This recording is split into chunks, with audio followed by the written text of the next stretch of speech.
Michael Martinez writes, "Hey guys of AMC, I was just wondering, why don't studios that own Marvel franchises, such as Fox and Sony, just put in the beginning of their trailers and opening credits based off the Marvel comics instead of showing the big comic book-like Marvel symbol before each of their films?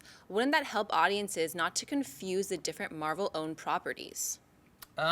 From my understanding, I could be wrong, is that they're contractually obligated to show the Marvel logo before the Sony and Fox movies. And you have to remember that this happened before Marvel had their own studios. I mean, then Marvel, launched their studios with Iron Man, but even before that, we had those X-Men movies, and I think Spider-Man also was out before then. And they showed that intro video for Marvel, and it's great for Marvel because now that they do have a studio, every time someone sees a Fox or Sony movie that has a Marvel property in it, they see that and they get reminded that there's it's free advertising, a Marvel Studios project. So that's why I think they have to do it. And would Sony and Fox love to get rid of it? Sure, but not gonna happen. What do you guys think?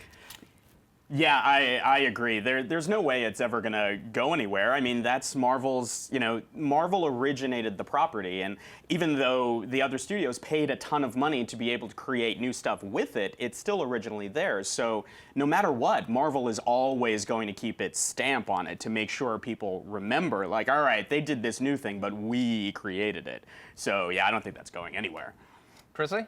It shouldn't go anywhere. But Michael, I have a question for you. Are you asking this because you don't want people to get confused with the Marvel franchises, or are you asking this as a comic book fan who's upset that they're not sticking straight to the comic books? Because that's where I wonder is there's a lot of movies that become backwards, a lot of books that become movies, and they don't always say based on a novel sold by, and there's always going to be changes. So that's where my confusion, I think, in the question went. They're never going to get rid of Marvel at the beginning credits of the movie, but do you want them to change it because it's based on and not a copy of?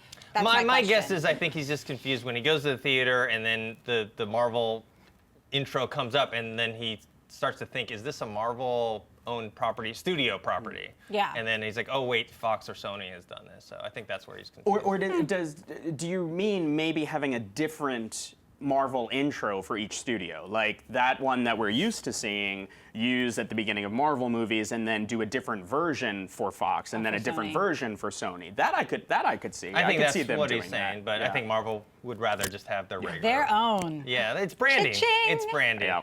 If you like this video, be sure to give it a thumbs up, and don't forget to subscribe to AMC Movie News on YouTube. It's free and a great way to stay updated with all the latest movie news and check out our daily show, AMC Movie Talk. Also, don't forget to check us out on Facebook and Twitter to stay in the loop for our special prizes, giveaways, and contests.